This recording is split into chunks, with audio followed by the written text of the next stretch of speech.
मत्ती 7:7 में लिखा, मांगो तो तुम्हें दिया, क्या लिखा है, मांगो तो दिया जाएगा। हालेलुया, तो मांगना पड़ेगा। ओके, फिर यूहन्ना 1:12 में लिखा, जितनों ने, परंतु जितनों ने उस यीशु मसीह को ग्रहण किया, उस यीशु मसीह ने उन सबको परमेश्वर की संतान होने का अधिकार दिया। आमीन, ठीक है। फिर रोमियो 10:17 में लिखा है, अतः विश्वास सुनने से और सुनना मसीह के वचन से होता। अगर मैं आपकी संख्या को देखूं, मैं देखूं कि आपके साथ तो बहुत सारे लोग हैं, आपकी कॉलोनी में तो बहुत सारे लोग हैं, और आप वहां के प्रधान हैं, नेता हैं, और अगर आप मेरे साथ जुड़ जाएंगे तो सारे के सारे मेरे पास आ जाएंगे। तो प्रभु को भीड़ नहीं चाहिए, भीड़ नहीं चाहिए। यदि कोई डॉक्टर भीमराव अंबेडकर साहब के पास कोई क्रिश्चियन उस समय, कोई पादरी उस समय उनके पास गया और उसने उनको कहा कि आप हमारे धर्म में आ जाइएगा, तो ये बाइबल से बाहर है, बिल्कुल बिल्कुल बाहर है। हाँ, जाओ जाकर के सब जाति के लोगों को क्या करो, सुसमाचार प्रचार करो। यदि वो विश्वास करें, क्या हुआ 2026 साल पहले यीशु मसीह दुनिया में आया, मारा गया, गाड़ा गया, तीसरे दिन मुर्दों में से जी उठा। आमीन। और फिर वो कयामत के समय वो फिर अपनी दुल्हन को, अपने लोगों को, विश्वासियों को लेने आएगा। क्या तू विश्वास करती है? क्या तू विश्वास करता है? अगर आप विश्वास करते हैं तो फिर आ जाइएगा, और अगर विश्वास नहीं करते तो फिर आपके लिए यहाँ जगह, विश्वास बिना उसे प्रसन्न करना अनहोना है, असंभव है। विश्वास के बिना हो ही नहीं पाएगा।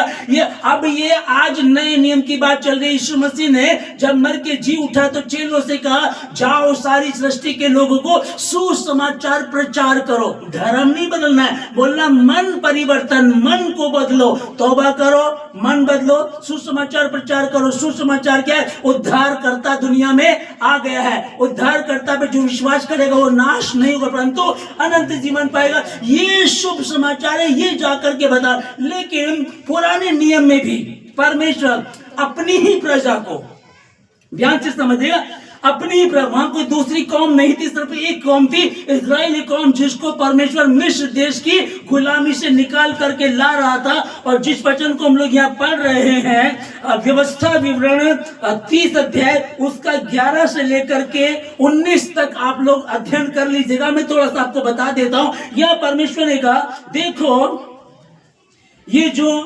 आज्ञा आज मैं सुनाता हूं वह ना तो तेरे लिए अनोखी और ना दूर है। ओके, तुम में से कोई कहने लगे कि ये तो बहुत दुस्साध समुद्र पार है, इसको कौन हमारे लिए लेकर के आएगा, ये तो आकाश में है, ऊपर से कौन लेकर के आएगा, ये तो मुश्किल है ना। परमेश्वर ने क्या कहा, ये तेरे निकट है, वरन तेरे मुंह में है, और ये तेरे बिल्कुल नजदीक है। ओके, अब कौन सी आज्ञा है? और 15 में लिखा है, सुन, आज मैंने तुझको जीवन और मरण, हानि और लाभ दिखाया है। आमीन।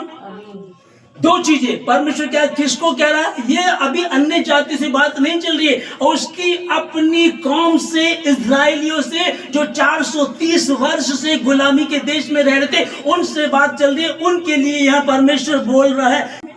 कौन सी आशीष? ये आशीष है, कहते हैं मैं तेरे सामने, जितने आज भी अभी भी सुन रहे हैं आपके लिए भी है, और जितने अन्य जाति को सुन रहे हैं आपके लिए भी, ये वचन सबके लिए। लेकिन उस समय परमेश्वर अपनी प्रजा से, अपने लोगों से बात कर रहा था, क्योंकि परमेश्वर जानता था 430 साल इनको गुलामी में हो गए। अब गुलामी में रहने वाले को तो कुछ पता ही नहीं है, वो तो क्या उन्हीं के हिसाब से, उन्हीं के कानून को मानते थे, उन्हीं की व्यवस्था को मानते थे। जब परमेश्वर इनको वहां से निकाल करके ले आया तो व्यवस्था विवरण 30 अध्याय का 11 से जो हम लोग पढ़ रहे हैं, और 15 में जो हमने पढ़ा, सुन, आज मैंने तुझको जीवन और मरण, हानि और लाभ दिखाया है। आमीन।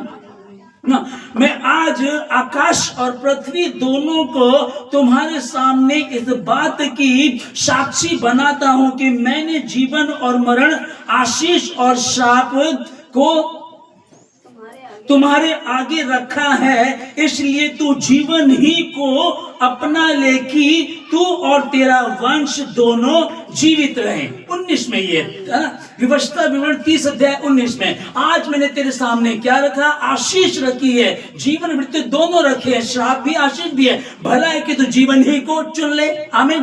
तो उस समय परमेश्वर ने अपनी प्रजा को भी उससे भी ये नहीं कहा कि जबरदस्ती करना पड़ेगा, मैं तुम्हें गुलामी के देश से निकाल करके लाया, मैंने तुम्हारे दुश्मनों को मार गिराया, मैंने उनको नष्ट कर दिया, देखो मैंने लाल समुद्र को 2 भाग किया, देखो मैंने यरीहो की दीवार को गिरा दिया, देखो तुम्हारे लिए मैंने कितने बड़े बड़े काम किए, स्वर्ग से तुमको मन्ना खिलाया, मैंने तुम्हें आशीष दी, तुम्हारे ना तो कपड़े फटे ना तुम्हारे जूते फटे, तुम्हें मैं कैसे लेकर के चल रहा था, वहां कोई खाना बनाने वाला नहीं था, ताजा मन्ना मैंने तुमको खिलाया, मैंने तुम्हें चट्टान से पानी पिलाया, कितने बड़े बड़े काम मैंने तुम्हारे लिए किए, देखो अब तुम्हें मेरी बात माननी पड़ेगी, जो मैं कहूंगा वही करना पड़ेगा। नहीं, जो मैंने दिखाया तुमने ले लिया, कोई बात नहीं है। यीशु मसीह के पास 10 कोढ़ी आते हैं, और 10 कोढ़ी जब यीशु मसीह के पास आते हैं तो कहते हैं हम चंगा होना चाहते हैं। यीशु मसीह ने कहा जाओ चंगे हो जाओ। 10 के 10 जब वापस जा रहे थे तो 10 के 10 का कोढ़ ठीक हो गया, एक लौट करके आया, 9 चले गए। प्रभु ने ये तो कहा था, क्या वो 10 के 10 ठीक नहीं हुए? क्या वो 9 भी ठीक नहीं हुए? फिर वो धन्यवाद देने क्यों नहीं आए? ये तो कहा था प्रभु ने, लेकिन ये नहीं कहा तुमको आना पड़ेगा। हालेलुया।